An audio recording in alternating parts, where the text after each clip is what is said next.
Ladies and gentlemen, you know who I am. But for those of you who don't know who I am, and you're seeing me today for the first time, which I fucking doubt it, welcome, welcome. Hit that like and subscribe. Apparently, I'm not doing this the way other people do it. I'm a different kind of person. I have different priorities and responsibilities. Anyways, uh, we just finished doing Arcane. If you if you want more of that, go and support my Patreon. I had to create a Patreon just because I have to do so much on my own, and it's hurting me really bad. It's like the amount of shit I'm about to do on my own. It still amazes me, but it's it's that time when it's like I need other contributors. But anyways, that's not why we're here. We're not here for arcade. Although I want to read the last, I feel like I should read the last pages if I can. Anyways, you know the story. It's just gonna take you out of it. So that's not what we're doing. Today, what we're talking about is the new project I'm working on. And if you'd like to be a part of this, you know, again, join the Patreon. And if you're an actor and you like a role in one of my stories, link up, man. Like this story I'm doing is for Cass. Who is Cass?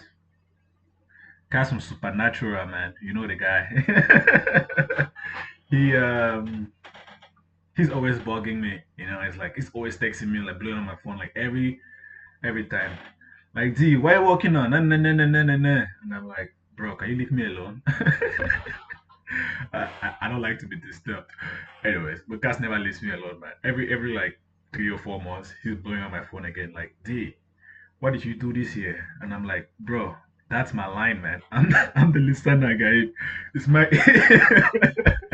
what did you do this year, Cass? And then Cass would be like, oh man. The thing about Cass is like he's our friend who is like, you know, he doesn't know how it's coming off. Like he like he means well, but he doesn't know how it's coming off. I don't mind, which is like great. I don't expect everybody to be like perfect all the time. We are not robots. We are human beings. And isn't that amazing? That I don't know. Like only humans are called human beings. We don't have lion beings and tiger beings because a human is the only thing that becomes as they grow older.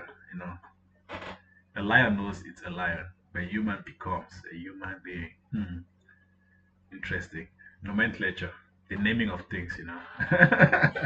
Why am I sharing this with you? I don't know. It's just that my brain works sometimes. But anyways, today we are here to talk about my new project, the one I'm working on this year. I mean, it's not completed yet, but I feel like it has a lot of promise. I'm like 3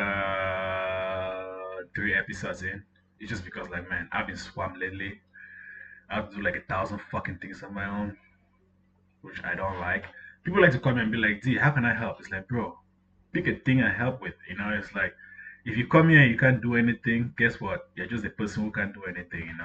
We don't want those type of people in our crew, man. In our crew, everybody does a thing. If you want to join me, if you want to collaborate with me going forward, you have got to do a thing. You know what I'm saying? You don't just show up empty handed and expect things to fall into your lap. Everybody here works. Everybody here gets rewarded in time. Everybody, does their part. This is not a we're not children anymore. So yeah, anyways, today I'm not sure you can see it. Damn it, the sunlight. This book is called the Triffids story. So you can see it. The Triffids. Anyways, it's a book about plants. It was given to me by my damn it. I've been reading the books for so long that the thing fell apart. Nick is gonna kill me. Who is Nick? Nick is one of my best boys, man. We grew up together in Ottawa, for those of you who don't know. And he's an avid reader too. He's like, D, like, when we were children growing up, right? We were watching like Heroes and like other TV shows. I'll be like, yo, Nick, man, if I die without ever writing a movie, I'm gonna fucking kill myself. Nick is like, yo, bro, let's fucking do it. Let's fucking write a story, you know? So, anyways, last year, Nick comes to me. It's like, D, I hear you're a writer now. I want to see how good you are. No, he didn't say it like that. But it's like, D, I read this science fiction book a while back. It's called The Days of the Triffids. I don't know if you can, yeah, you can see it, like The Days of the Triffids. Anyways, Google it, whatever. And like, it's about plants, you know, uh, rioting and like taking. I know it's one of those strange science fiction books, but I loved it. And I was like, yo, Nick, you know what we should do? We should totally adapt it. This is not that bad. This is like 191 pages. So yeah, I read this like in an afternoon, and I was like, yo, that would make for a great story. And since Cass is always disturbing me, I'm like, let me help this guy first, you know. Since I'm starting all over again. His name is not Cass. His name is Misha Collins. You know, the guy who plays the angel in Supernatural. You know, we're all friends. We're all boys. And I'm like, yeah, let me help him out. So I decided to write this story. He plays a scientist, like the guy who is investigating what is wrong with the plants. And like, he doesn't even know this yet. But like, I have him for the main character in this story. Well, I call him Cass, not Misha, because you know I just know him as Cass. Anyways, so I had a haircut, and anyways, I mean you can't see it, can you? Anyways, it says the Triffids. That's the name of the story, the Triffids. Oh, there we are. Chapter one. Something is wrong with the plants. Okay, okay. And this is how you tell a story. I remember like how I was telling like how writing a novel is much harder. Yeah, it's much easier because I'm doing like a screenplay. I'm writing a script. You know, it's like I have the players in mind already, like who's gonna play what, blah blah blah blah blah. And then I do all the thinking and then I fill it up. Anyways, it's like before pre-production, right? Before even like this has not been licensed. This show has not been like picked up or anything. But you know, but if like if Misha Collins loves it and like he would like to do it, then like you know we'll get like we'll rally the whole team. I want like Gabriel Mack, the guy who plays Harvey Dent. Harvey Specter, not Harvey Dent. Harvey the guy who plays Harvey Specter in Suits. I want him to be like one of the other protagonists in this. So it'll be him, Cass, and then we need a girl, not someone famous. Emma Watson. Emma Watson probably hates me right now. She's like, D is always dropping my name, but he never does anything for me. It's like, okay, okay. Uh, I did promise to write you something, but yeah, and I'm gonna get to it. But but if you want to roll in this, let me know. So like the way I write, it's like I write with people in mind because I'm telling a story. It's completely different, but it doesn't even always mean like because writers they always get like overbooked or something. So like if you don't like, man, like the last time I was doing a lot of writing, I wrote for like Anya Taylor Joy. She probably hates me now. She's like, D is putting me so much to work, and I don't like working so hard. I don't think she says that. I don't think she says that, but like you know, like during the last 3 or 4 years, like you saw a lot of Anya Taylor Joy. That's because like I wrote a lot of those scripts. She's not my wife. Yeah, I'm not. She's not Emma Watson. I'm not trying to smash, but like, but that's not. But that's not the point. That's the thing I like. That's the thing I like about writing. It's like I don't just create jobs for myself. I create jobs for other people too. You know. And if you like to join the crew, link up, talk to me. That way I get to know who you are. That I know your personality. Like if Cass was not disturbing me, I won't be thinking of him when I'm writing this. You know, it's like so when I'm putting this all of this together, it's like okay, I'll do this project for Cass and Gabriel Mack, you know, and like some other chick for my Instagram because you know it's nice to use like I follow a lot of people who want to be actors and like So I'm like, if you want to be an actor, link up with me, man. If you want to like, if you want to be a rapper too, I don't mind. I work with anybody. What I love to do is writing. I love to be behind the camera. Like I cannot enjoy music if I'm the one who is making it. So it's like I can write music, but I don't want like like if the one was anything like it's like when I write for Drake, I'm not writing as myself. I'm writing for Drake. It's like anyways, this story is about plants. So like the science fiction version was written back in like 1950 or something, and it's just about like how plants retaliate and start like acting up. 1951. So that's like yeah, over 75 years ago. So we're totally free to do this without any harm. But like this book was written by John Wyndham, and I'm sure most if you haven't read it, go and read the book and then see how I adapt a whole new story. It's a lot of work, but it's a lot of fun too. All right. So like the Triffids is an apocalyptic story. It's like how the war ended, but it's the plants. The plants are the cost of it. So how you tell a story like that? In the books, it's very very like well, you have to read the book to understand the book. But like we're adapting it for a screenplay for like a television show. It's like if you love plants and you love what we do, because you know me, man, I'm always cool with the double entendres. I'm not just doing one thing. I'm not just entertaining you. I'm also educating you. I'm also making sure that you learn something new with every script that I'm touching. It's like it's not just rah rah rah rah rah action action action. It's like I let you sit with your thoughts. It's like I give you time to like ponder and wonder what is happening. Even when you know what is gonna happen, when I drop the when I pull the carpet underneath your feet, you are still surprised. Yeah. And like like I said, this is a new project I'm working on. And if you like to be a producer, you're more than welcome to jump in. But like yeah, we only want people who care about the project, and who care about like artistic integrity. We don't want people who are like, man, the world is like, man, we live in the social media age. We don't like people who like raising up the temperature for no fucking reason. It's like I understand if you're angry, but there's a time and place for that.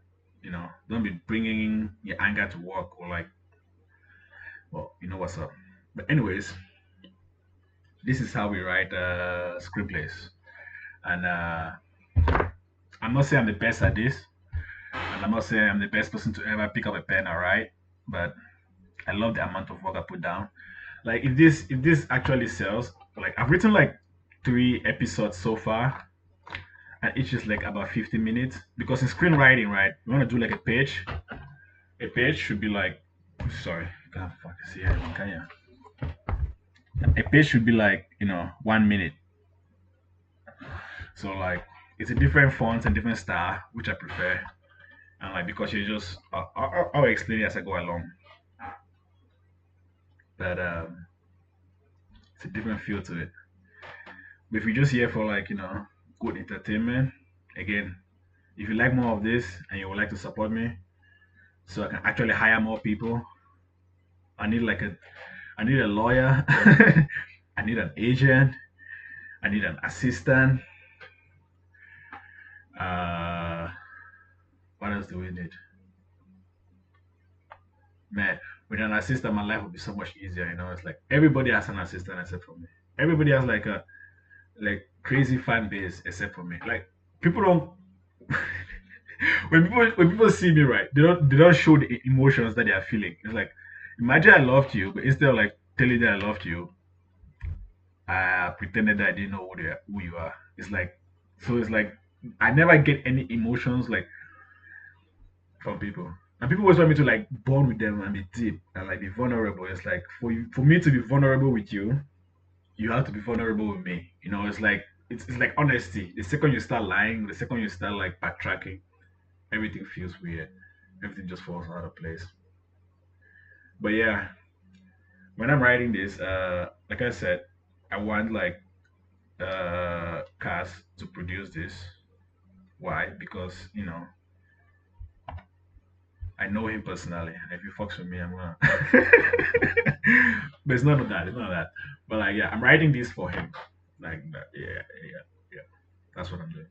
But there are other players in here. If you like me to like include you in my stories, because I'm always looking for new actors. I always like meeting new people. It's like it's different.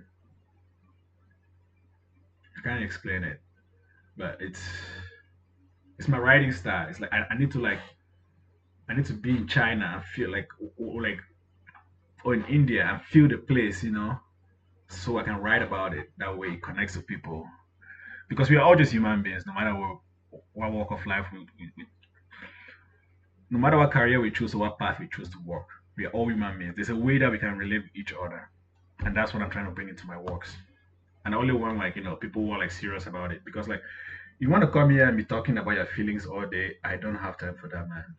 I am not Gary Vee. I'm not Julian. I'm not trying to convince you to be a better person or to build your confidence in yourself. I'm hands on, right? If you want to be a part of this, join the community, like and subscribe, share your comments. Tell me what you think. It's like we are building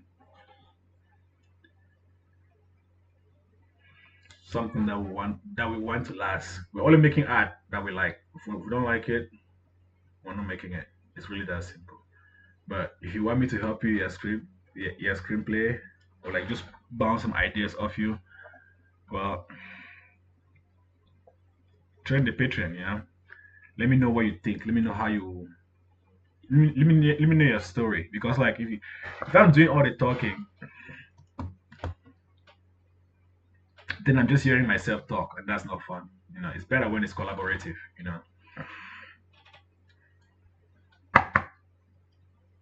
Yeah. So if yeah, and if Cass doesn't want this, that's fine. Go always find someone else to do it. But I think he will love this story. You know, uh, he pushes me just as much as I'm pushing him. He's like, D, it's always going on my phone, man. The last time he spoke, he had like back surgery or some shit. He's fine though. Don't worry. He's probably on set right now making another dumb movie. It's not dumb, but like it's entertainment. I'm like well, I'll say we should do what I want to do because with my work, it's more fun. Everybody knows exactly what they're doing, and everybody's having a good time. So, without any further ado, like and subscribe and leave a comment. Don't be shy. It's like it's better when it's and like if you're really shy, you can always get like a new username or login, like Mr. Potato Head or something. Nobody will know who you are and still post your comment. You know, I want it to be engaging. I want it to like be educational. I want it to be entertaining. And like I don't want people to be scared of what is gonna happen. I mean, so sometimes the story gets dark, but it's a story. We go there for entertainment or to like see the world in a different way. We are not trying to like create things from it's not rocket science. You know what I'm saying? So, without any further ado, let's dive into the Triffids. For those of you who don't know what a Triffids is, I'm just going to read the plot summary from the book.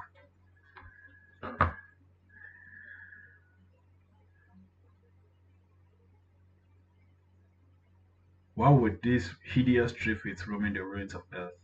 Until a few short hours ago, before the sky exploded into a shower of flaming green hells, Triffids have been regarded as merely curious and profitable forms of plant life. Now these shadowy vegetable creatures become a crawling, killing nightmare of panic and horror. Madness hung in the air, fear lurked in every side street, death hovered in every doorway, stripped of civilized veneer. by terror and desperation. The handful of surviving humans began to turn on each other, and all the while the Triffids watched and waited. Yeah, I'm just gonna like, alright. A long green lash whipped. A man screamed as hell. The others swept past him in panic. I did not need more than a glimpse of that lash to know what was going on. The Triffids. Somehow, I had not thought that they had gotten this far. Now I knew the reason for the terrible silence of the city, why the city was totally deserted, and the reason for the blood we had seen all day. We ran into the nearest ship and barricaded the door, at least the moment we were out on the Triffids range. I climbed cautiously to the roof to prospect. Nothing moved outside. Then I saw two Triffids motionless in the bushes. I knew there were more I couldn't see. There was only one way out. We had to try to make a run for the entrance between the buildings. As we talked, we could hear a strange, dry rustling along the walls outside. The Triffids were showing interest. Their uncanny sensitiveness told them something was happening. Bloody, unnatural brutes. Like this is a very hard story to adapt. It's like, but you know, nothing is hard, nothing is impossible. You know, it just needs conviction and time, courage to put it to words. Anyways, if you played like God of War Ragnarok 2, which I also wrote, what we're going for is like in Vanaheim, like those plants that attack people. It's like that, but worse. It's like these plants are causing blindness, all that shit. Anyways, enough of that being said, this is what we do when we do what we do. When you sit there and wondering like, how do these actors do it? It's like, okay, everybody shows up, everybody reads the scripts, everybody like reads their lines, everybody knows what the fuck they are doing, so that on production day or like when this thing actually starts, it's smooth sailing. But for that to happen, we need a script, we need a story. Everything is connected. And with that being said, this is how the story is about plants. So that's all we're going to be talking about. And I remember it's a story. It's not happening in real life. Don't at me, man. Don't come here and be like, no, no, no, no, no. Again, I'm describing an apocalyptic story that I read. So don't, it's not my world view. It's nothing to do with me. I'm just a writer. Don't at me. But yeah, let's get it.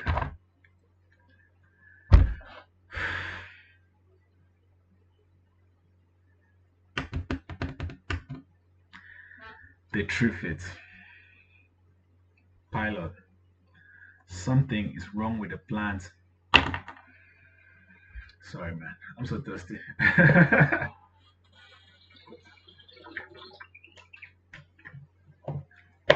Can't believe I've been ranting for 20 minutes already.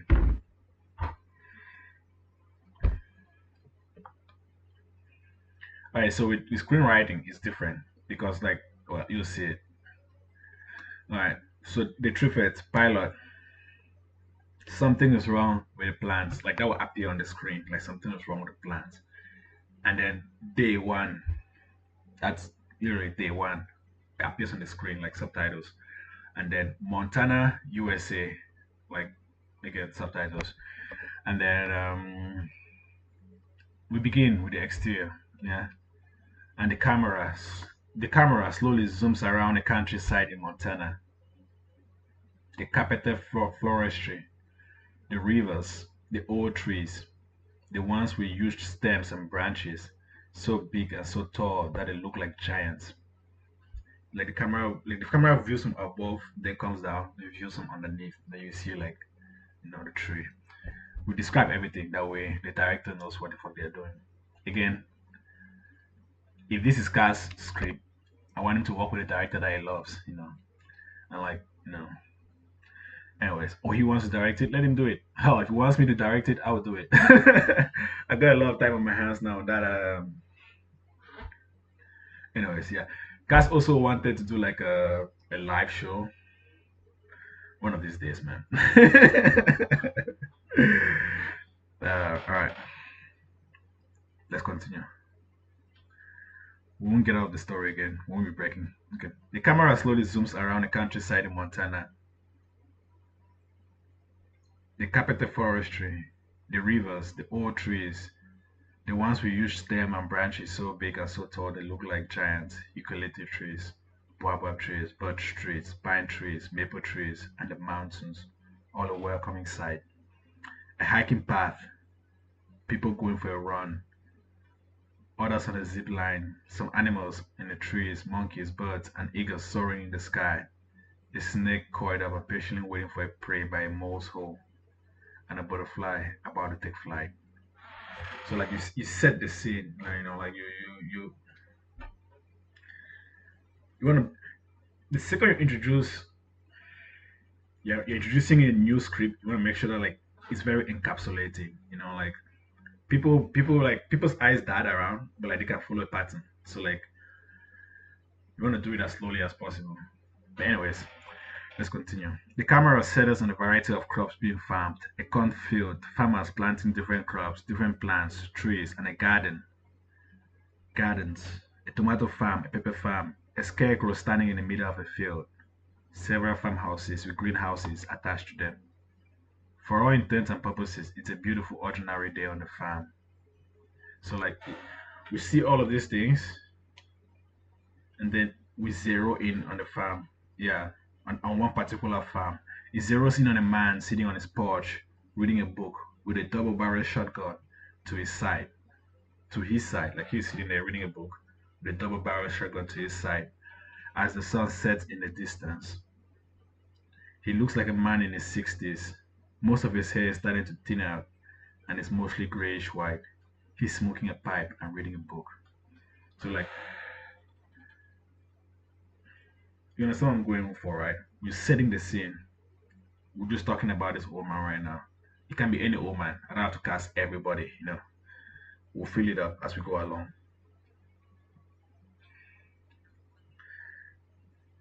Hey, hon, the old man says. The old man said, not raising his head from his book. So he's like reading and smoking his pipe, and like, with a shotgun to his side. And then he's like, "Hey, hon," the man said, not raising his head from his book. "Yeah," that's the wife's line. "Still in the kitchen?" "Yeah, what's up?" Could you bring, could you be a darling and pour me a glass of the new batch of moonshine you brew? Could you be a darling and pour me a glass of the new batch of moonshine you brew? I want to pair it with this book. I'm sure it's gonna go nicely. Chuckles.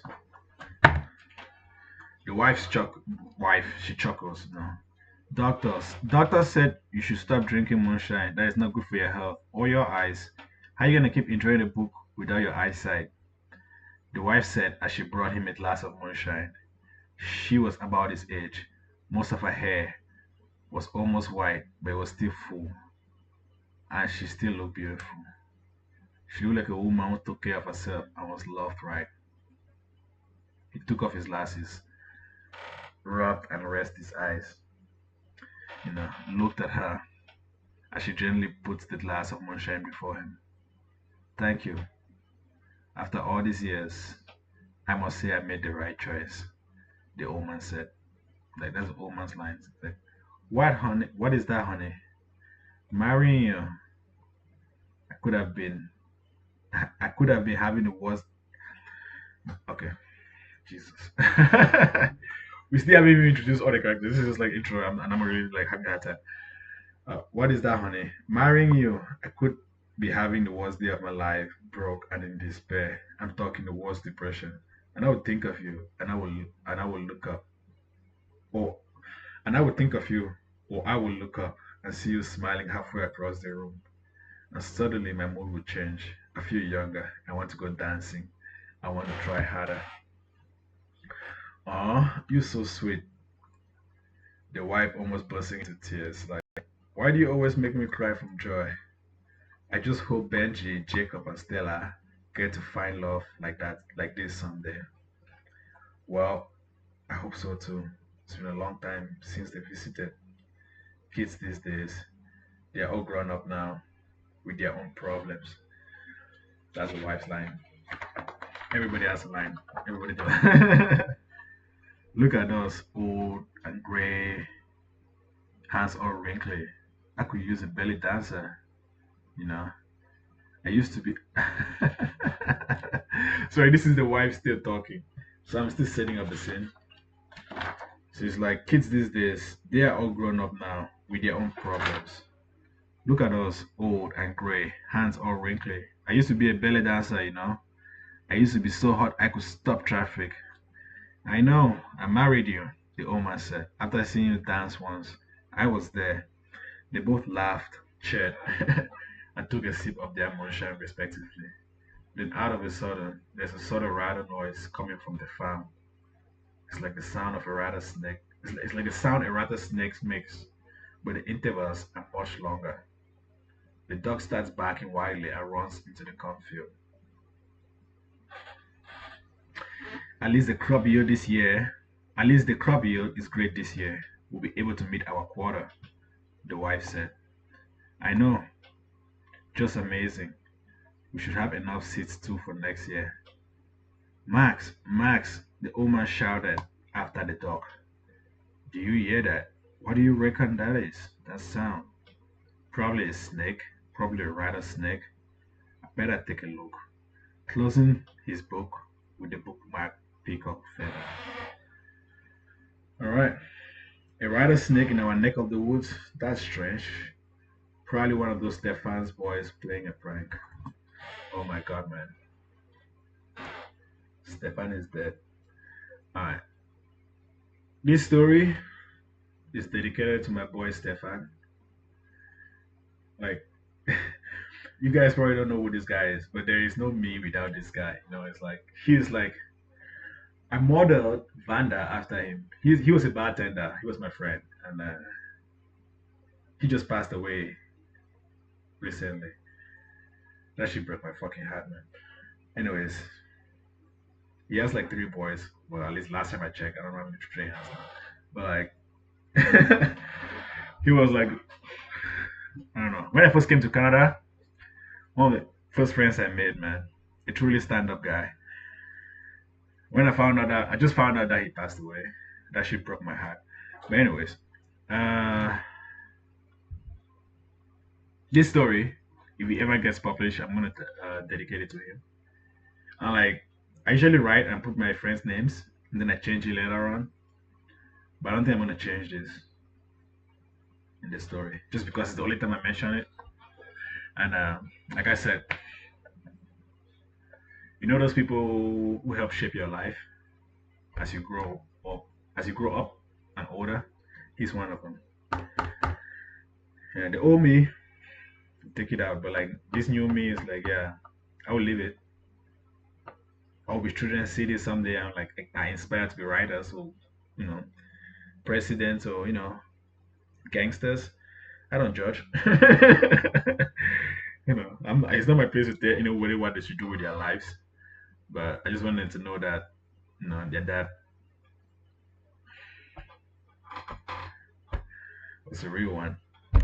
Anyways, let's continue the story.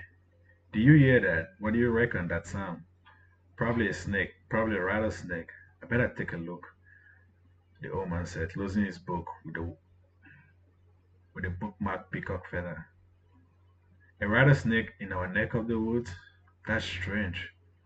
Probably one of those Stefan's boys playing a prank. Steph, man, you're so rest in peace, man. Anyways, but I was just getting to the good part of the book. The old man said as he got up, picked up a shotgun, and went after his dog. Everyone, everyone owned a shotgun in this part. Everyone owned a gun in this part. Like it's just one, two, three sentences. Because you're writing a screenplay, all you're doing is like setting a scene, like a backdrop, and then you introduce the characters.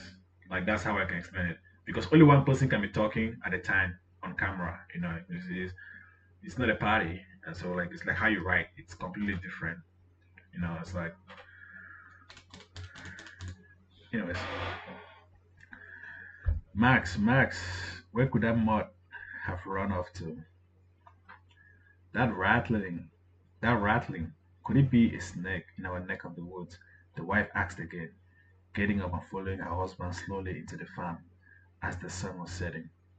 I don't know, but it sure does sound unnatural and unnerving, said the old man. The old man said, pointing his shotgun to the ground and using a flashlight, looking mostly for a snake as he made his way gently into the cornfield. Max, where could he have run off to? The old man said. That's the old man's lines, yeah. Then he hears it, the whimpering sound of a dog.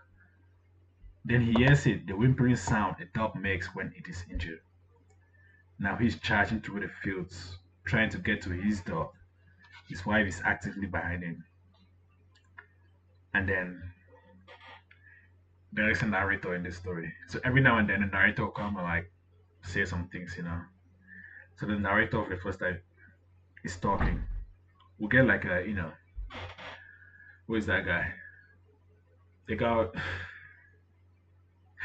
the guy who plays Mufasa with a very like deep and like sulking voice. I can't describe it. We'll get him to do that to do the narrator part. If they were looking up instead of down, they might have spotted it as farmers. But once they knew the dog was in danger, all they cared about was getting to the dog. So they totally missed it. They got to the dog at the center of the cornfield, but there was a strange plant at the center of the field. It was colorful. It was colorful. It had colorful flowers and petals. Not, it had colorful flowers and petals, like it came from the pumpkin family. But it also had red and purple leaves mixed with the green, mixed with its green leaves, stacked like a cabbage plant. The flower, the flowers on it were quite big and beautiful, almost a handful, purple with orange petals. Its vines had spread all over the cornfield, attaching itself to it like it was one ecosystem. Is he alright? The wife asked. No, something is off. Stay back. What? What is it? Trying to take a closer look. The wife, you know. Is Max alright? The old man. No, but he looks injured. He sweeps the area again from the side of the shotgun. So he's like in the jungle, like, why is my dog hurting? I'm like, why can't I, see anybody responsible for it? There is no one there, just us. What is this plant? It wasn't here yesterday. Just as he's about to go down and check on his dog, something came at him. Something came at him like a whip, almost at the speed of light from the bushes and stung him. It wasn't much of a sting as it was a scratch. The second he was stung, paralysis set in. He could not fully move or control his muscles, but he could talk. He was old, so his first thought was he was having a muscle spasm. He was standing in his wife's path. The wife couldn't see anything. Corn rose around her and her husband in front. Just as quick as the plant had stung him, it had withdrawn its tentacular controlled vines. Ouch! That's the old man. Old man, ouch! Wife, what are you? What? Are you alright? Stay back. What? Don't move. Something stung me. It was really fast. I think it was the same thing that stung the dog. Turning to his turning to his wife behind him. Are you okay? No, my eyes. Dolores, I can't see. Quick, help me. Dolores, my eyes. I can't see. Dolores, not believing her husband, had to see for herself. She comes to his aid, almost half jokingly, thinking he was joking. Hey, hon, are you alright? What happened? What is it? I can't move. Something stung me. Call 911. I'm blind. Hurry, I'm blind. This was not a joke. The husband was serious. The wife was in disbelief. She had done a 180 to check on the dog first. Turning to her husband, she was now standing before him and the dog. but with her back turned towards the bushes. She looks at his face, and there was a little cut beneath his eye. It looked infected. He was slowly but surely going blind, unbeknownst to her. She looked down at the dog, and then at her husband, and then back into the cornfield. Nothing. Then, for the first time, she saw it, the new plants that had taken root in that field. That's strange. What is this plant? She asked as she reached out her hand to caress a flower, and she got stung instead, almost at the same place as her husband. Ouch! Don't tell me you got stung too, the husband says. That's the old man's line. Yeah, unfortunately. Do you know what it is? It was so fast I barely saw it. You? No. Are you gonna call 911? I don't think I can. I am slowly going blind too, and I think the paralysis is kicking in. We have to make it back to the porch before we become completely paralyzed. She said, she said as she turned her husband, as she turned her husband in that cornfield about to walk. As she turned with her husband in that cornfield about to walk home. Each step with her husband felt like she was walking through a very high density gravity field. The house seemed so far. Honey, hey honey, are you there? Yes, but blind as a bat. At this rate, we will never reach the house to call for help. You don't have your phone on you, do you? Nope. The one time I didn't pick it up. They said as they slowly groped around the air as they made their way back home. I don't think I've ever been blind before. This is a first. Just as they were about to leave the cornfield, they heard the rattling again. Do you hear that? It's still in the field. Yeah, and I'm glad I don't have eyes to see it, the wife said. Did you manage to call 911? The man asked again, scared. Nope.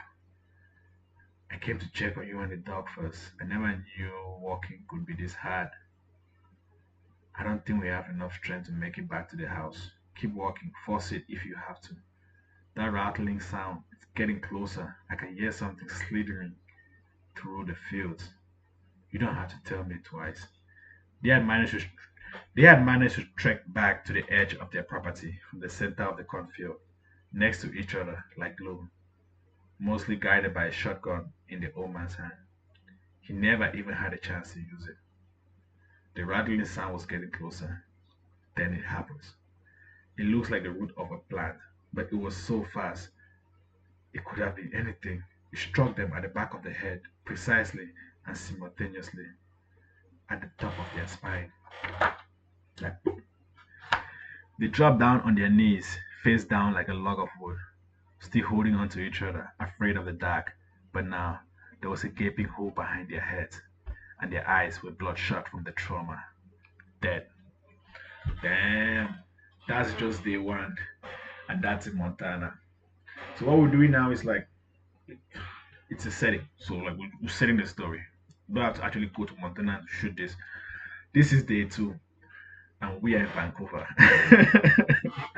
Vancouver, Canada. People always like, D, you never give us a shout out. You never like write about us. So this is story. It's like I fill it up with a lot of like people know I wrote this story because I fill it up with a lot of like locations of places that I'm from. Alright, this is day two as it appears beneath the as a subtitle, and then Vancouver, Canada, and this is in the interior. A young doctor is talking to Anna at the front of the desk. A young doctor is talking to the clerk at the front of at the front desk at the hospital. He's the youngest director in the hospital. A young man in his mid 40s, fit with long black hair, gel black, well shaven, and cut at the shoulders with the round glasses. Now this is Cass's character. Like this is the person that I wanted to play. So I'm just introducing him. We'll get him to walk out, man. Why? For the ladies, not for me, man. I'm not gay. But But like he plays like later on because it's an apocalyptic story. He has to be fit. Mm. Well shaven cut. Yeah. A young doctor is talking to the clerk at the front office at a desk at a hospital. He's the youngest director in the hospital. A young man in his mid 40s with long black hair gel back, well shaven and cut at the shoulders, with round glasses. The clerk is a beautiful lady, and from the way they talk, they must be in a relationship. This hospital is also a government laboratory. One could tell from all the awards hanging on the walls in this institution. They study and test drugs before they are released into the market. They make sure it is safe for consumption. He is good at what he does. He's a good plastic surgeon, also experimental scientist, psychiatrist, and a botanist. For the latest, for his latest challenge, he is trying to find a cure for Alzheimer's and cancer. He's always in his office, or in his father's garden, or visiting his father, like on this occasion. He was a child prodigy. How is my father today, Anna? Picking up his child and looking at it. Still the womanizer. He asked me to help him rub one off today. Well, if you know me, my stories are always like filled with like silly comments and like jokes and stuff. And awkward pause. It's like, how is my father? How's my father today, Anna? Picking up his child and looking at it. Still the womanizer. He asked me to help him rub one off today. And awkward pause. Did you tell him wait? Did you tell him you were awkward? There's an awkward pause, like, and did you tell him you were dating his son? No need. He won't remember. How is his condition today? The doctor asked. He's very much himself today. Very talkative, cognitive too. The new medicine must be helping. Thank you. He walked into his father's room and stopped at the door. See you tonight? Maybe. Alright. Yeah, like I said, there's this chick on my Instagram, a model. She wants to be an actress too. But she really loves plants. So I figured like yeah, she could be Anna. Natalie Lalonde or Lalon. I don't know how you say her name. But anyways, this this is all down the road, like right now we're just reading the script, trying to get a feel of it. But later on, we're gonna fill it up with interesting characters and shit. For the characters to breathe life into it. It's like if you wanna be an actor, link up. I'm a writer. I don't wanna be an actor. So if you want me to do a project for you, link up too, man. I entertain every idea, no matter how crazy or no matter how not, and no matter how small. Anyways, thank you. Wait, how is his condition today? He's very much himself, very talkative, cognitive too. The new medicine must be helping. Thank you. He walked into his father's room and stops at the door. See you tonight? Maybe. The doctor walks into the room and his father is watching television. Hey, Pops, why am I doing like this? Hey, Pops, Anna told me that you were harassing her. That's not true. Pour me a drink, will you? That Anna loves the attention. What do you mean? That's not true. Pour me a drink, will you? Anna loves the attention. How is it my fault that she's a beautiful woman? Sure thing, Pops. Just keep your hands to yourself, okay? He hands him his glass of whiskey. Where is that coming from? The old man asked. I am a gentleman. The only time I put my hands on a woman is when she lets me. Back in my day, I will let you know that I was quite a ladies' man. Yeah.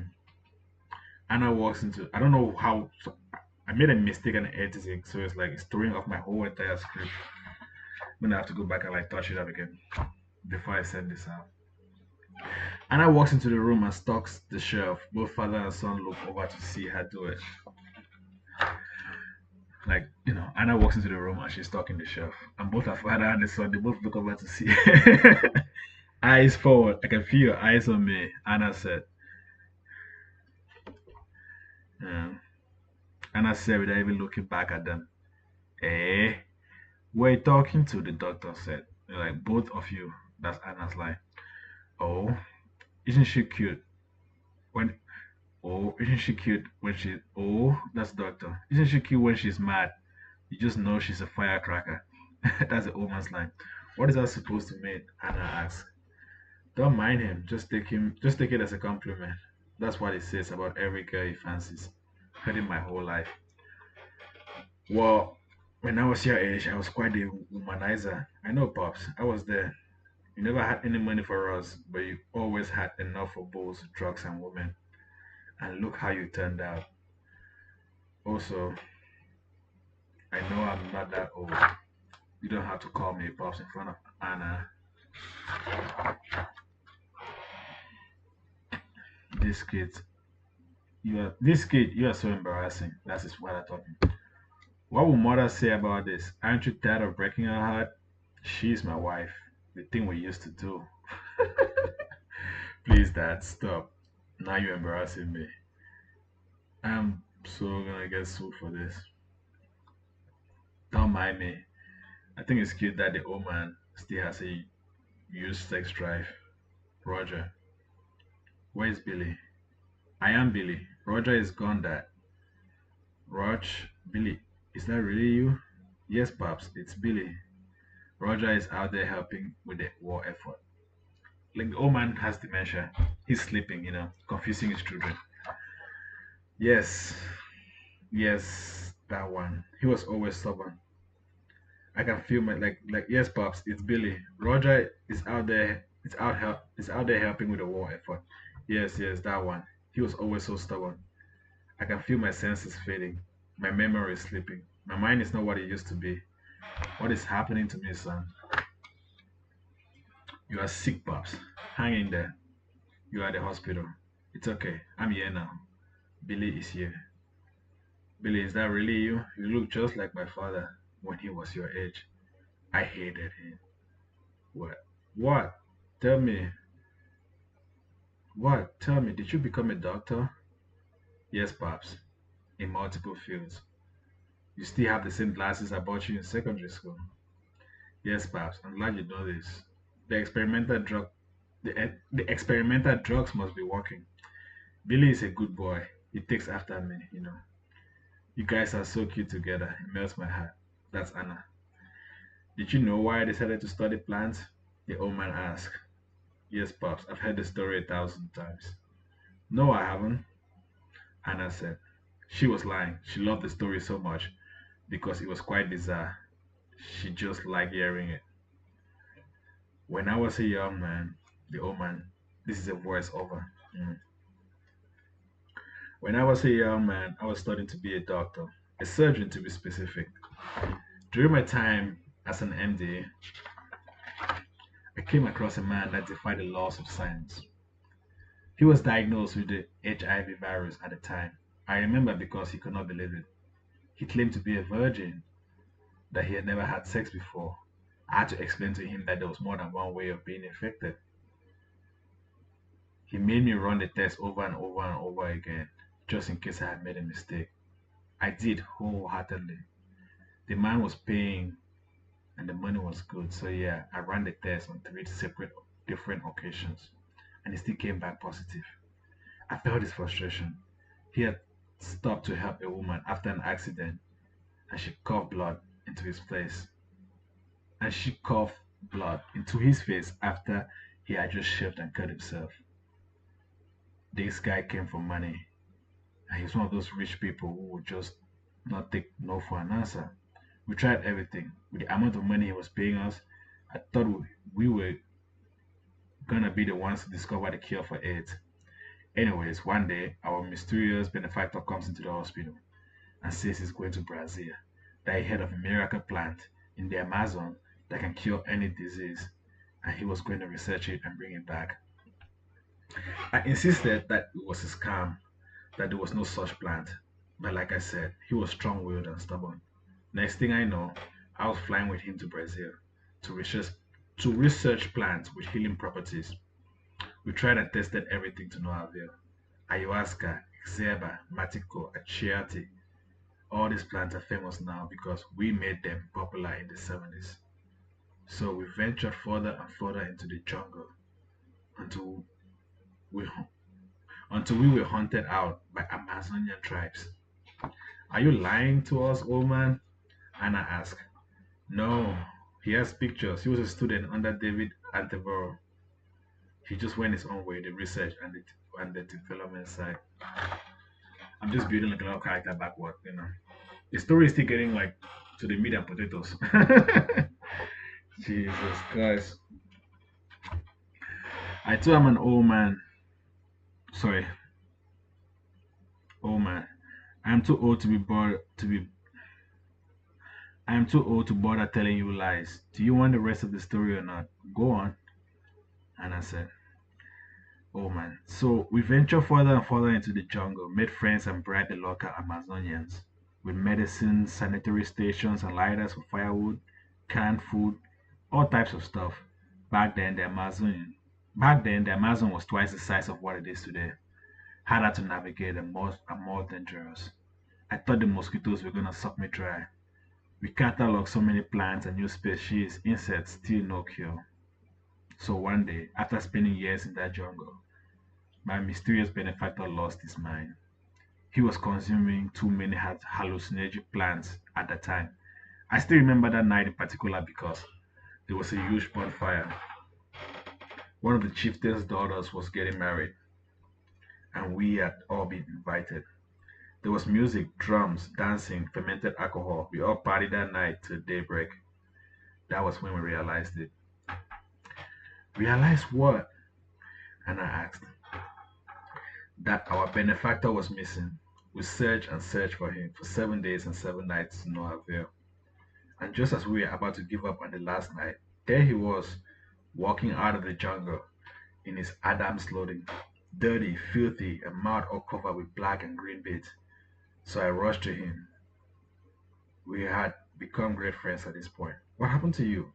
You have been gone. It's been 7 days. We were about to give up the search. The shaman said, sometimes the forest gives, other times it takes. Of course, he said that. Please help me. My feet are hurting. But apparently, he had had a very bad trip and had taken to the forest to sample every plant in his stupor, like a rookie. How he survived and avoided being mauled to death by wild animals and snakes and crocodiles was still a miracle to me. But after he came back, I ran some tests on our benefactor, and guess what? What? Anna acts like she had not heard the story before. Guess what? What? Anna acts like she had not heard the story before. The blood came back negative. Do you know what that means? No. That something in that jungle had cured him, the woman said. And it wasn't the ayahuasca? Anna asked. No, it couldn't have been. But some other plant had managed to do what all of science couldn't do. Oh man, are you expecting me to believe that story? Anna asked. But it's true, love. Every word of it.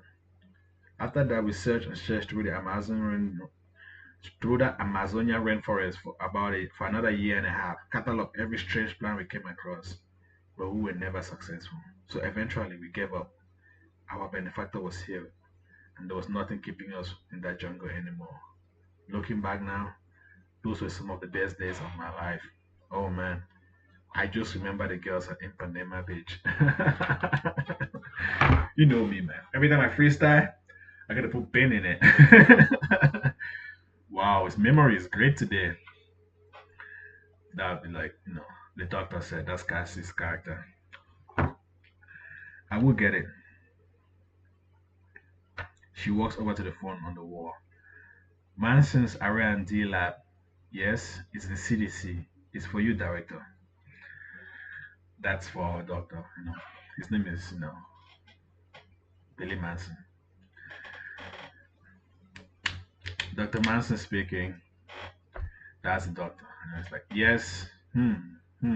Okay. In an hour, he said, checking his watch. The North Pole? Okay. I can do it. That's more than enough time. Okay, see you in a bit. Okay, Colonel. Goodbye. Like a one-sided conversation, you know. Like Dr. Miles is speaking. No, the line goes there. What is it? Anna asked. Nothing. I am expected in North Pole Research Center. Is there an outbreak? No, but my expertise is required, needed. I need to pack a bag. A chopper is picking me up in an hour. Where? There's a helipad on the roof. Can I come? Anna asked. And who will stay and take care of my honey old man? If there's an outbreak, will you let me know? Do you really want to know? The colonel said it's about plants in the North Pole. The colonel said it was about plants in the North Pole. Plants in the North Pole? Apparently, now that all the ice is melted and the polar bears are nowhere to be found, there's a new plant growing up north. Like I said, this is a story about plants and how they affect us and what will happen if the plants decided to fight to wage a war against humanity. So this is how the story is unfolding. Like so we're doing it very slowly and I'm still unpacking a lot, but don't worry, it will pick up soon. Plants in the North Pole. Apparently now that the ice is melted and the polar bears are nowhere to be found, there's a new plant growing up north. Hmm, okay. What do I know? Every day you learn something new. I'm still mad about the polar bears though, with their snow white furs.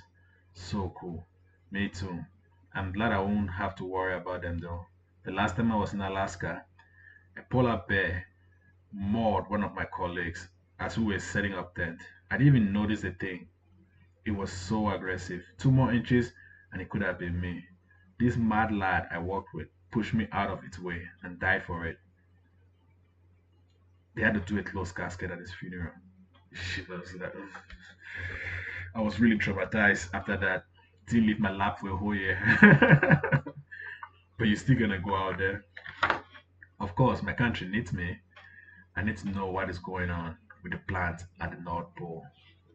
Famous last words. What? Just saying. That was Anna's line. Okay. This is day 7. So we're like skipping up, ramping up, you know. The camera zooms around to show a native tribe pleading with one of their own. Oh, this is day 7, Amazon rainforest, Brazil. So the story is like happening all over the place first before before we settle down and zero in. The camera zooms around to show a native tribe in the Amazon rainforest, you know, pleading with one of their own. He looks like a chieftain by his choice of no clothes. By his choice of no clothes on his upper torso, he's surrounded by all his tribesmen. They are still dressed in rags and carrying spears and arrows like they never caught up to civilization. They are at the sun's workstation, just shy of the forest. Roberto is his son, a man in his mid-30s, wearing a collared shirt with 2 pistols in his chest pocket, speaking in a dialect. So these are like, father and son talking in the Amazon rainforest. Please, please don't do this, son. You used to be one of us. I have no choice, Dad. My hands are tied. The tree is within the zone. Our people need to join the rest of the world. Not that tree. Not like this. It's been around for thousands of years. It has survived floods, fires, earthquakes. Our people pray to it. And that is why they will never leave the and that is why they will never leave that village or stop with their inhumane sacrifices. How can you be willing to sacrifice your own child but talk to me about protecting trees? You banished me, remember? Matt died from a common cold. A common cold. All you cared about was your traditions. Do whatever you like, but please do not cut that tree. We will plant more trees, increase our quota. Let you cut 1,000 more trees off the books too for a year if you just spare that tree. It's just a tree, pops. Our people believe it's the tree of life that it holds the forest together. Cutting it is dooming us all. It's the last of its kind. Here we go again with all that superstition. You drop me in an In Here we go again with other superstition. You drop me in a soldier ant's hill for wetting the bed. You let Ma and Raquel die from my infection because apparently you don't like modern medicine. Penicillin could have saved their lives, Pops. I'm sorry I hurt you. I see that now. Don't think your pain is any less than mine. I am much older than you and have suffered much more than you. I still have a village to worry about, to take care of. When will you ever choose me, Pops? You take care of everyone, but when are you ever gonna choose me? The village, the trees, the animals, the council, everyone except for your own son. Tomorrow, I want you to know I'm gonna cut down that tree. This is like father and son that are not even seeing eye to eye. Reminds me of me and my old man. What? I have nothing nice to say, man. Is there anything I can do, Chief? Okay, this is a Chief speaking. Is there anything I can do to change your mind? No, Pops. Good night. Close the door on your way out. You have doomed us all. Yeah? You should not have banished me. I could have given you the world if you only loved me. I did love you in my own way. Good night, son. Hey, Dad. Stop me if you've heard this one before. If a tree falls in the wood, doesn't make a sound. Ha ha. With a straight face, the chief said and left. The father said as he was, this is narrator, the narrator comes in again. The father, ha ha, with a straight face, the chief exit. The father said as he was about to leave with his tribesmen, he had tried his best to be a leader, a war chief, to fend off poachers, to be a father, a husband, clansman, defending the forest from all threats that arose from within and without. Maybe, just maybe, if he hadn't long so hard to traditions, his wife would still be alive, his daughter too, and his son would be getting ready to take up the mantle as chief. But in his youth, he had been very jealous of his own son for his hunting prowess skills with the spear. His jealousy and pride had pushed them away. Now he was an old man, waiting to die alone. He looks up at the setting sun. The air felt uneasy, and then at his tribesmen, and for the first time he realized just how old he was. He wondered if this is how all great leaders felt when their time was up. He could attack his son here with all of his men, kill him too, before he could reach his guns. But he has already lost so much. He wonders if his son would put up a good fight before dying. Someone else would just take up his place. He was out of moves. Just then, a bunch of Roberto's friends came into the cutting, came in from cutting trees. They didn't know that was Roberto's dad or his landsman. He never brought it up. This is Miguel speaking, one of Roberto's people. Roberto, you won't believe this, storming in, looking all dirty, covered in plywood. Carlos, Dino, and the boys brought down the biggest tree. I mean, it was the biggest tree I have ever seen. It had so many rings. It must have been over 2,000 years old. Roberto froze. What? Roberto froze. What? What is with that look on your face? It's just a tree, dude. Chill. Look at this guy. Am I right? They all chuckle but don't want to laugh at the boss. All the trees in the area were pretty old, but that one stood on top of all of them, like it was a king. It took us it took all of us to bring it down. And when it fell, I could have sworn I heard a loud shriek in the forest. Like a shriek cry. I heard a loud shriek cry in the forest. It sounded like a girl with a broken heart. Damn it. I'm I'll be so smooth with it sometimes, you know. Miguel said as the boys all laughed again. All the tribesmen, upon hearing this, headed out for the forest without saying a word. Roberto's father looked Roberto's father looks like he's going to have a heart attack. His men took him with them. I have heard that cry too. I'm sure it's a type of bird. I hope it wasn't nesting on the tree. Everyone burst out laughing again as he got up and went outside. Outside, outside the air felt straight. Outside, the air felt strange. Tina maybe. He climbed on. This is narrator speaking. He climbed on top of one of the trucks and looked out into the forest with his binoculars. They were making good time. At this rate, they would surely reach their quarter. He felt sorry for his father. He wanted to console him, but he had taken so much from him. It felt good to finally hurt him back. As for the tree, it was just another tree to him. He had never prayed to God, so why would he pray to a tree? Dun, dun, dun, dun, dun, dun, dun, dun, dun. North Pole Military Base, Day 10. Interior. Dr. Mason is with five other scientific scientists and researchers. He's with five other recruit scientists and researchers who need hands-on experience after university. He picked them up along their way to the North Pole. They are all kidding up, making sure that they are well protected before they go out there into the marshes as Dr. Mason gives a speech to fill them in. Hello everyone. Dr. Mason gives a speech to fill them in. Hello everyone. Like this is the character that cast plays, the doctor. He's now in the North Pole after being summoned to study the plants. Getting tired, man. Hello everyone. Welcome to the North Pole. I am Dr. Mason, your guide for today's expedition. I want you all to know this is a classified operation, and as such, we can't share our results or findings with the general public without explicit say so. Whatever you discover on this trip, on the nature of these plants, I want you to share it with the rest of the class. You are here and were chosen for what you can bring to the table, both as individuals and as a group. You have already been briefed about the nature of our work. Our job is to investigate this new plant life form growing in the North Pole and ascertain whether it is beneficial for our survival. Has any healing properties, market value, and so on and so forth. What if it's a threat? One scientist asked.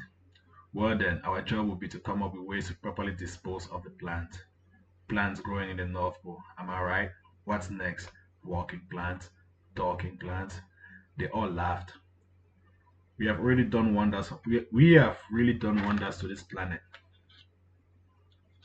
Alright. That scene is cut. Another scene. Back again in the Amazon rainforest.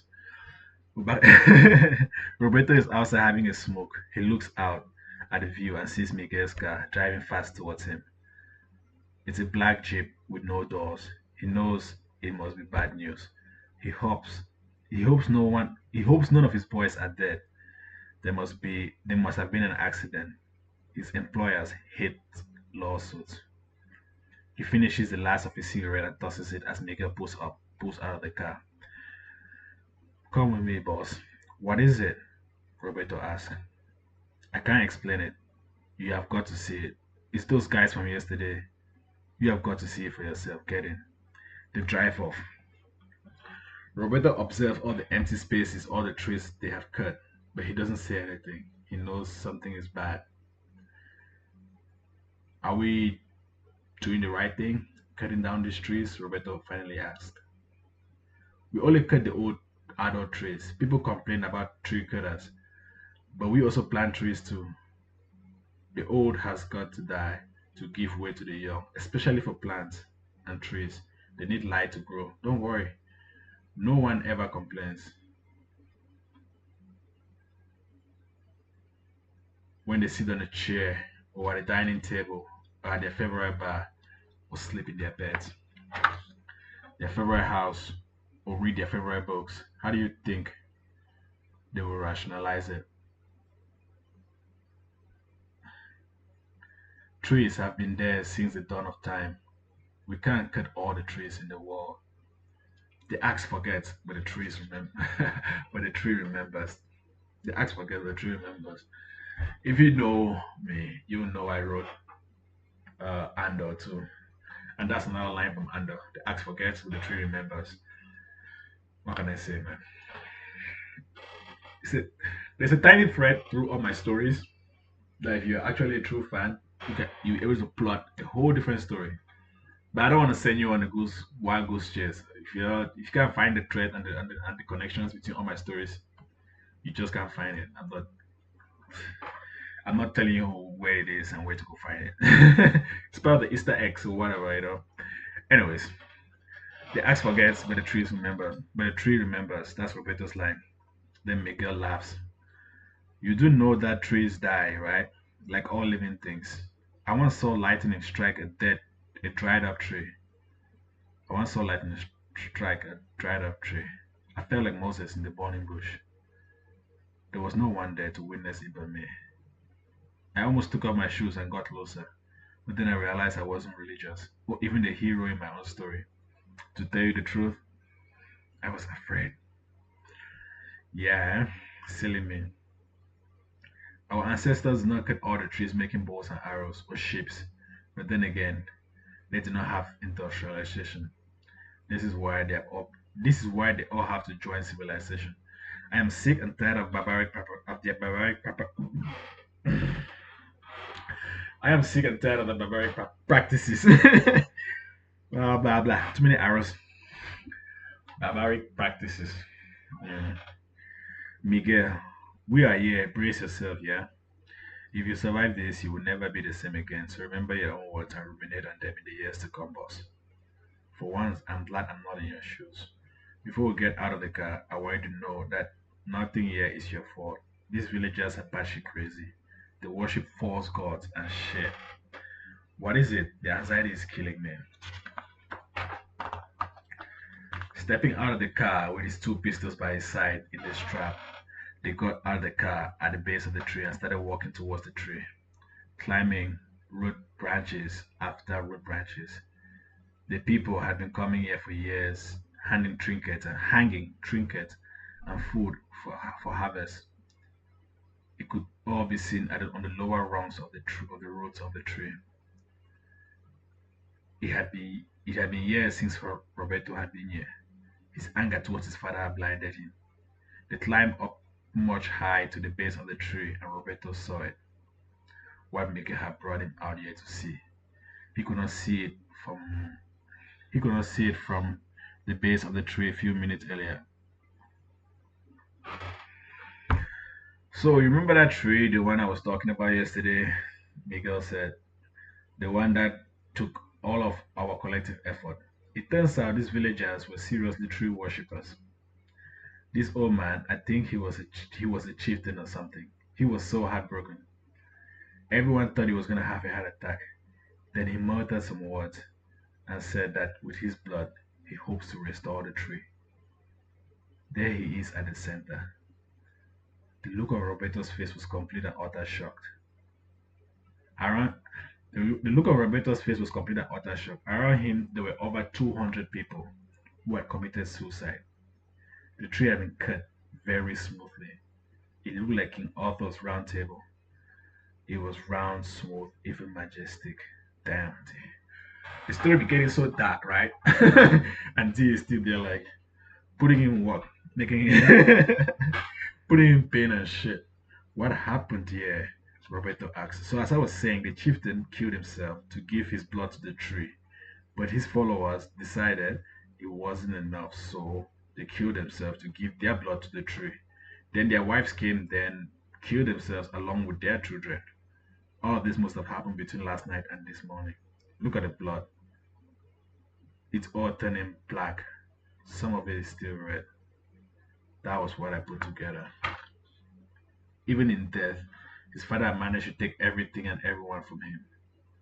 He knew what he had to do now. He looked around him. He looked around his skeleton crew who were walking over the villagers inspecting them. He took out his gun and shot them dead. Bang! Bang! Miguel falls down. Bang! Bang! Carlos falls. Antonio falls. Bang! Rodriguez falls. Bang! Dino falls.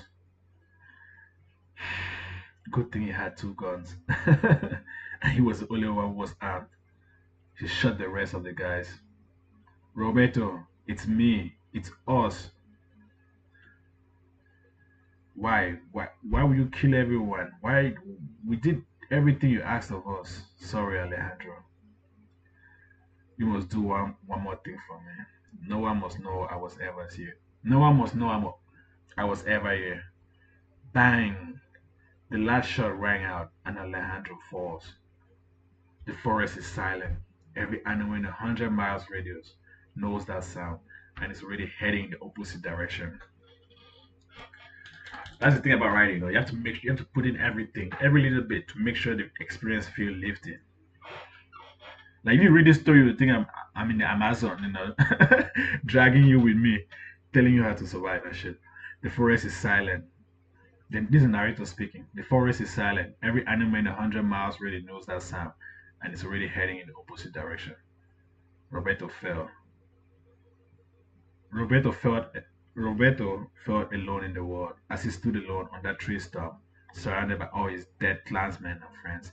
He made his way to his father, and when he got there, he raised the gun to his temple and pulls the trigger.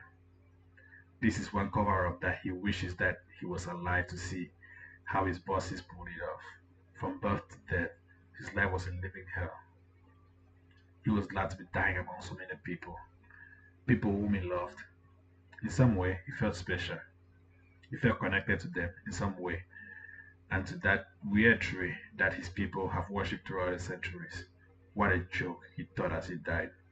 The blood oozed from his head to the center of the tree, and as the camera zooms out, it almost looks like a Mandela from afar. Damn, that's so beautiful, Jay. If I do say so myself. I'd be writing like the most dark shit ever, right? And I'd be like, you know what? Let's make it beautiful. I'm like, yeah. Anyways, West Indian Company, New York. West India Company, New York. Mm. We are still jumping from place to place. A high-rise building. The camera zooms around the city before showing a high-rise building from the bottom to the top. It stops just shy of 2 floors before the last floor. A man in a tailor suit is waiting in his office conference table. From the looks of it, he's a lawyer in his late 30s.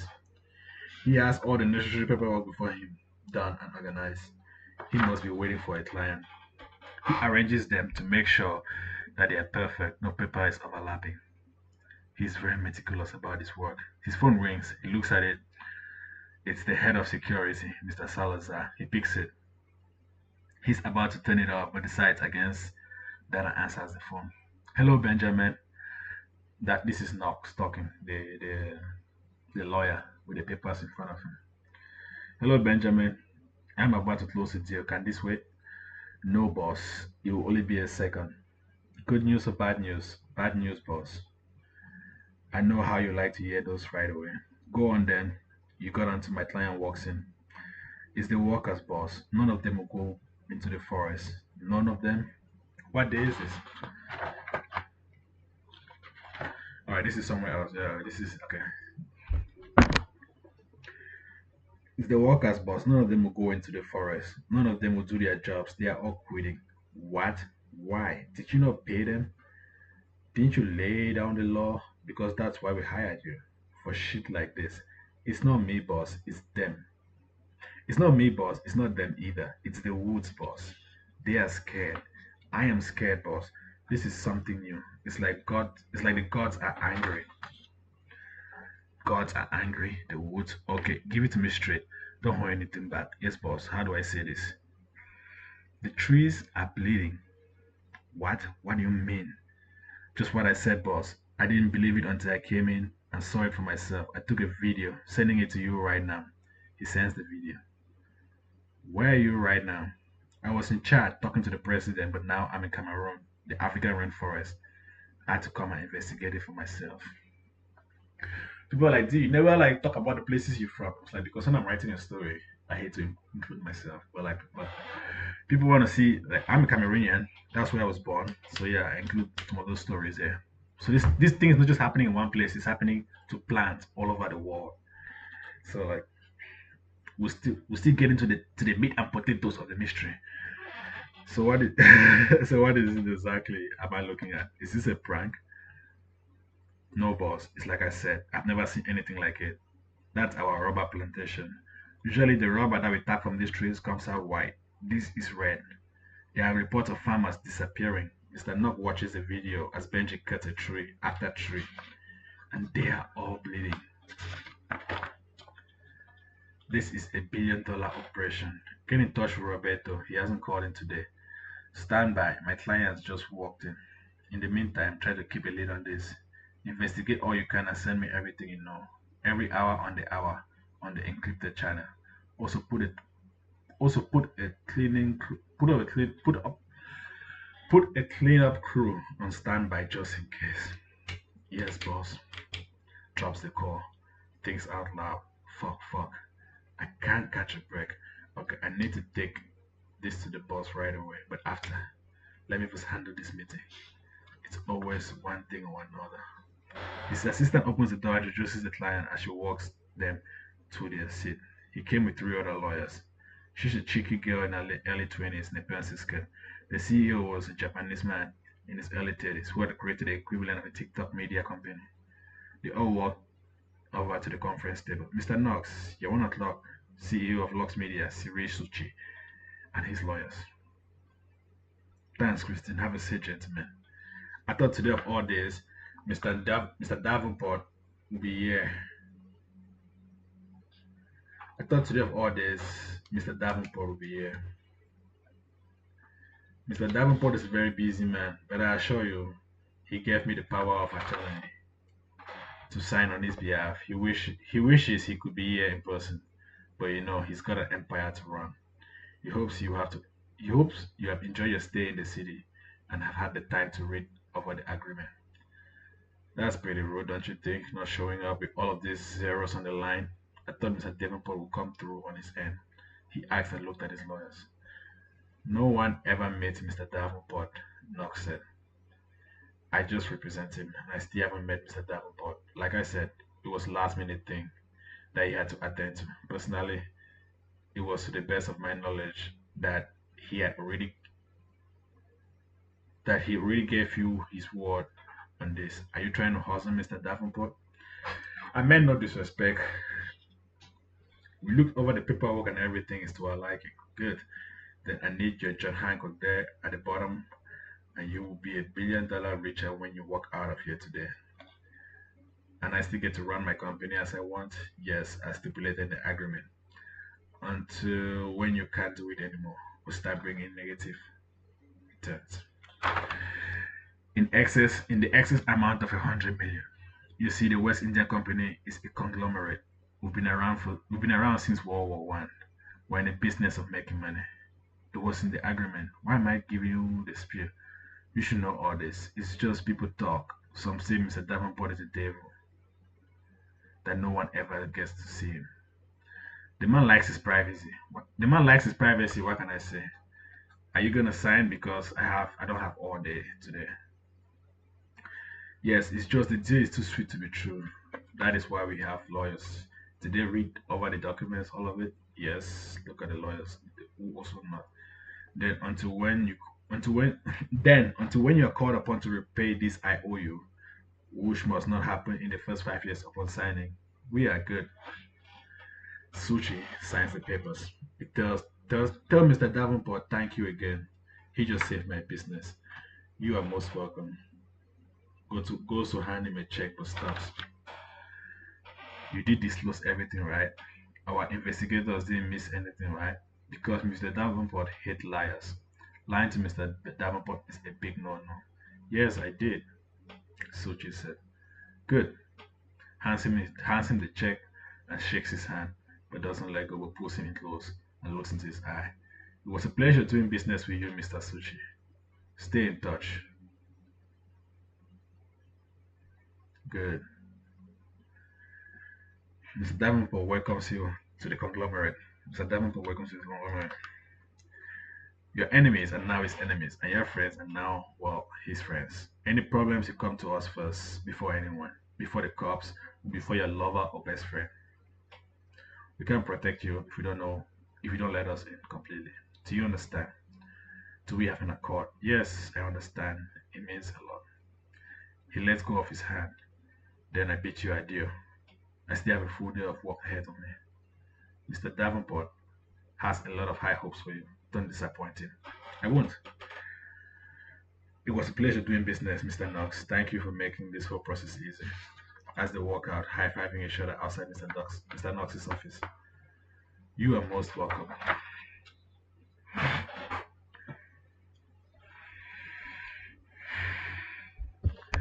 Mr. Knox exhales and gets ready to tackle the next challenge on his plate, the bleeding plant. He rings his assistant, Christine, clear my afternoon. I'm going to see the boss. Thought you were the boss. I wish. Actually, take that back. I don't know how he does it. I've been here 10 years now and I still haven't seen his face. At least you get to go to his office. Yeah, I know, but why is he hiding behind the black box? All I hear is a robotic voice on the camcorder. It pisses me off so much. Do you ever bring it up? No. It was the one condition when I took the job. I could never bring it up. But still, a man wonders, why all the cloak and dagger, even after all this time, especially when you're not doing anything wrong. That you know of, right? Christine said. But the pay is good though, so no complaints on my end. Me too. I was handpicked and I'm great at what I do. Mr. Knox said as he made his way to the elevator. He worked on the highest commercial floor, 158. He was practically the face of the CEO, running all his errands. No one ever saw the boss. He gets into the elevator and presses his access card and fingerprints before pressing floor 160, the last floor in the building. You would think he was going to a banquet. He exits the elevator. Everything in the room was made of mahogany and the most expensive wood in the world. Again, the thing about trees is a recurring theme, of how trees are helping us and the effect we're having on them, or why they are planning to retaliate. He exits the elevator. Everything in the room was made of mahogany and the most expensive wood in the world. There were columns of books on the shelf and music, vinyl records. Outside the window, one could see the helipad next to the swimming pool. The place looked like a museum, except all the curtains were always shut. Mr. Knox's boss liked and lived in darkness. Mr. Knox makes his way to the boss's table. A glass box surrounds his table. It was like looking at a black mirror. It was so dark and reflective that Mr. Knox could never make out the face of the employer. He was his most trusted lieutenant, but still never got that privilege. Good day, boss, Knox said, sitting down. Hello, Knox. It's not the end of the world. Oh, yeah. I want the person who plays the boss to be like Gabriel, like Harvey Specter. I mean, that's if he accepts to do this. That's if he actually likes this. It's like the story builds up how like he gets to play the body, but it's not completely body. Anyways, we have a problem that I can't handle. Good day, boss. This is Knox. Hello, Knox, said the automated voice on the regular. It's not the end of the day. Why are you here? We have a problem that I can't handle or can't make sense of. A report just came in from Benji. Bad news, boss. He said, and I quote, that the trees are bleeding, that the workers are scared to step foot in the forest. Here is a video. He said, opening a cabinet and sliding his phone over to the boss, and waited. 30 seconds later. And this is happening to all the trees or just the rubber? We're still investigating the phenomenon, boss, but for now, it's mostly the rubber plantation in the African rainforest. Is it just the African rainforest or is it also happening in South America? That is just it. Roberto hasn't checked in today yet. That is just it. Roberto hasn't checked in today yet. I already sent Benji to check in on him and on the project. Do you think the two events are related? Probably, boss. Roberto never misses a check-in. Call Dr. Mason. He is one of our investors and his father was a trusted friend. The botanist on file? I like Dr. Mason. He's great at what he does. Yes, hopefully he can help us unravel this mystery. Send him all the relevant information and ask him for his opinion. What is our exposure on this? So far, Benji Knox.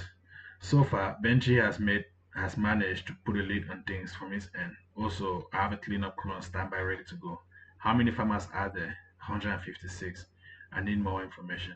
Fill me in at the end of the day in your report. He slides back the phone in the compartment. Yes, boss. You are dismissed. Knox walks out of the room, bleeding trees. You are dismissed, the boss said. Knox walks out of the room, bleeding trees, the boss repeated in his automated voice. Let's see what comes. This is North Pole, military base, day 20. Like everything is still ramping up. Like, you know how, you know, you know how plants grow. Dr. Mason is behalf of his team in the field. They all have cameras kitted on their outfits and they are collecting samples, harvesting the plant and transferring its soil and all to the laboratories. The other half of his team is back on the base, observing from afar on the monitoring screen. They are looking out into the field of crops that is growing too fast for its own good and has covered the entire region as far back as the eye can see. The beautiful purple, orange, red petals, almost all too inviting. Everyone is kitted up, even the colonel. Colonel had had to imagine, am I right? Last week, all of this place was barren. On the satellite, 3 days ago, it was only half this size. How is this plant growing so fast? That is what we're about to find out, Colonel. My team is about to collect. My team is still collecting samples. And those giant fruit-like pumpkins, I bet it's delicious. 100 bucks says you are wrong. Why is that? You mean beside the fact that it's not ripe? This plant is definitely something new, alright? If I was to make an educated guess right now, I would say it's a prehistoric plant from the time of dinosaurs, probably in the same family.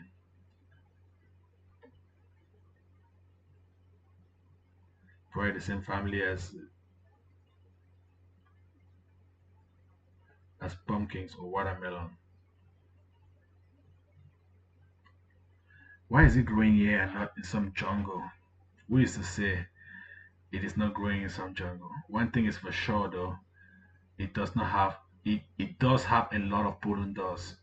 Like the entire area is filled with it. Look at it, glistening in the sun.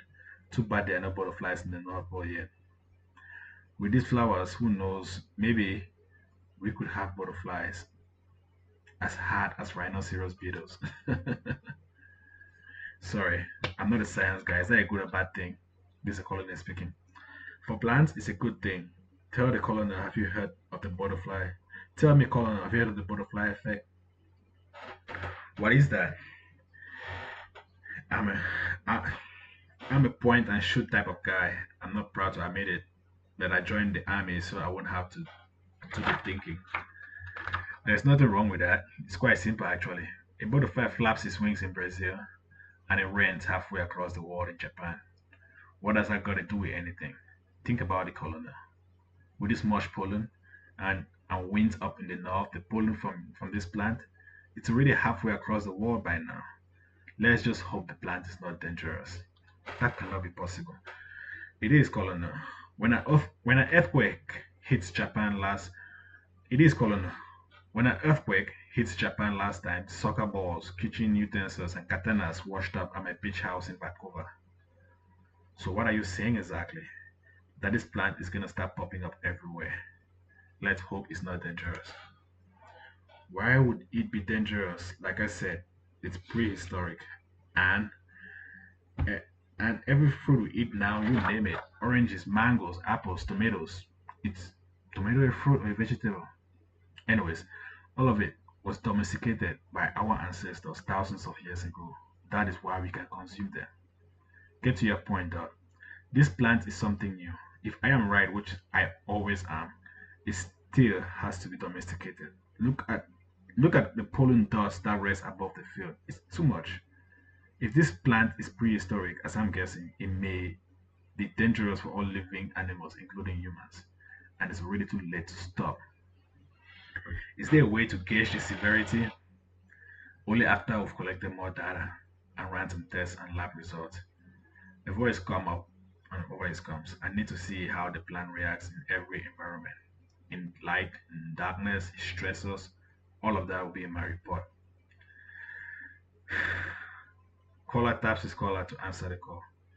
Hello, boss. Your emergency number is calling. Should I patch them through? I need to take this. Give me a minute. Sure thing. Hello, Dr. Mason. Hello, Dr. Mason. Sorry to pull you away from your work, boss. Is my day? Is my dad all right?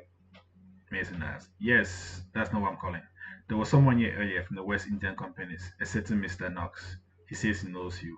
I was here on orders of his boss. He was here on his boss's behalf and has something for your eyes only. I encrypted the file. It should be in your private email accounts now. Did you tell him I was on a classified op in the North Pole? No, but he already knew that somehow. How? Don't look at me, it wasn't me. I'm just following instructions. He said it was urgent and that you had to get back to him as soon as possible.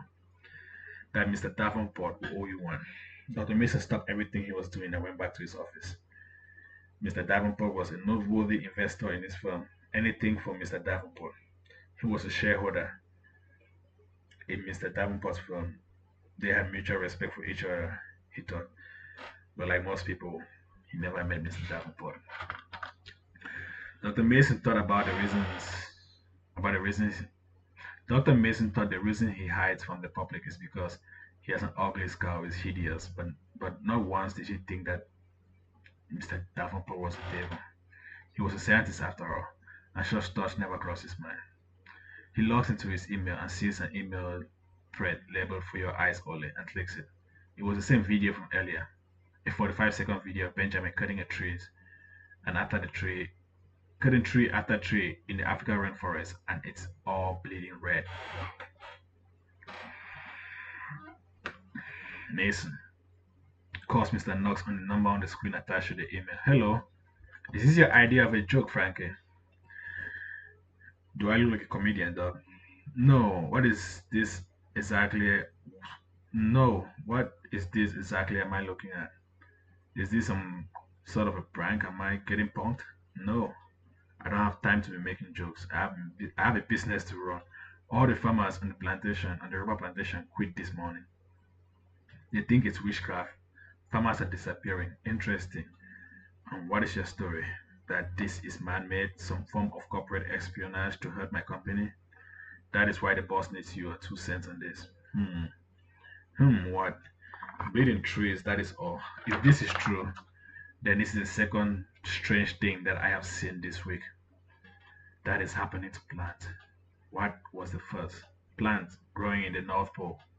Oops, did I just say that out loud? Shh, it's classified. What should I tell the boss? He's expecting a report by the end of the day.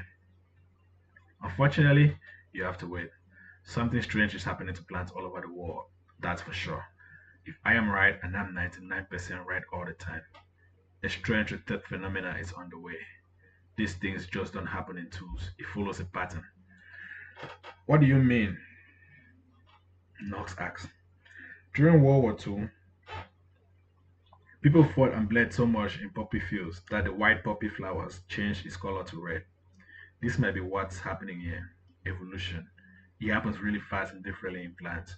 I wrote a paper on it back in college. You know how every living thing is connected? It's more pronounced in plants. No two leaves on a tree ever overlap. Let me call you back. I got another call. Sure thing. Then we skip again. West Indian Company.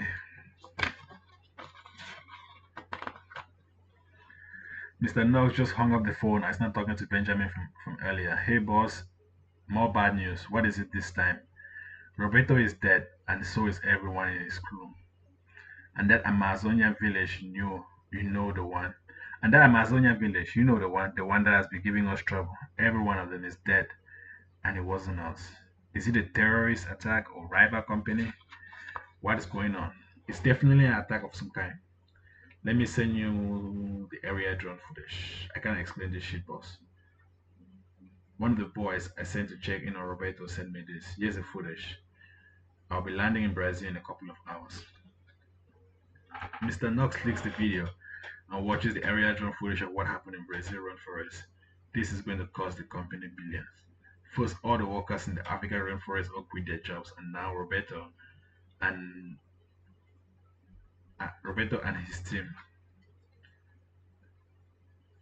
were all dead, including the villagers. Was this witchcraft? Was he foolish to laugh at superstition? We are definitely under attack, he thinks to himself. These two events are definitely related. He could not imagine it being independent. He calls Mr. Mason, he calls Dr. Mason again. Dr. Mason is still watching the video of the bleeding trees. When the phone rings, he answers, Mason, yeah? It's me again. Check your email. I just found something else. What am I looking at? That. What am I looking at? That must be the biggest tree stump I have ever seen. Is that even real? And what is that? The camera settles down on it. It shows people all dead on the plateau of the tree stump. Dr. Mason holds his mouth in disbelief. If the trees are bleeding, this is why. For the longest time, scientists, hippies, and tree huggers have all theorized that trees, like people, had sentience and could communicate, only in a language known to trees, of course. What are you saying, Doc? That the trees in Africa are reacting to what happened in Brazil? Seriously, Doc? That is my working theory. I still need more data and samples to draw a definitive conclusion. Send me everything you know. I will need all the cave. I will need all the cadavers, the tree samples surrounding the plants and leaves. Also, anything else you find strange in the area. Could someone have done this? Someone or something. Things like this just don't happen. It could be eco-terrorists because that's the story I'm going with. We are insured for that. Or Mother Nature fighting back. Send a sample of the red sap from Africa to my lab too. I'll analyze it and see if there's a connection to what is actually happening here. My colleague Benji thinks it's a mass murder suicide. At this scale, was there a code or something? Once I know more, I'll fill you in. What I don't understand is why all villagers too, even the women and children. What I don't understand is why all the villagers too, even the women and children. Anyways, I will have the chopper drop it off. Thanks again, Mr. Davenport. I appreciate this. It will be reflected in your dividends and bonus this year. Talk soon. Drop score. Mason rubbing his fingers with his thumbs and think as he thinks and watches the video again. Finally, something interesting happens in my lifetime. I can't wait to solve this one. He picks up his recorder and talks into it. Is it man-made or mother nature? Is there a coincidence to the new? Is there a coincidence the new plants discovered in the North Pole? Bleeding trees. That is a first. So many interesting things. So many interesting new questions. I wonder if I'll crack this one. He said, rubbing his hands and licking his lips and smiling. To be continued. That is the end of episode 1. Wow, that's a long ass story. Anyways, like, subscribe if you want more of this. If you're a tree lover, if you're highly educated, if you love the things I'm talking about, and you like to support the cause and the movement, you know what you gotta do. Hit that like and subscribe button. You know, join the Patreon, support. That way I have more time to actually like do more research and pump out more content that slaps, you know. Anyways, take care. Until next time.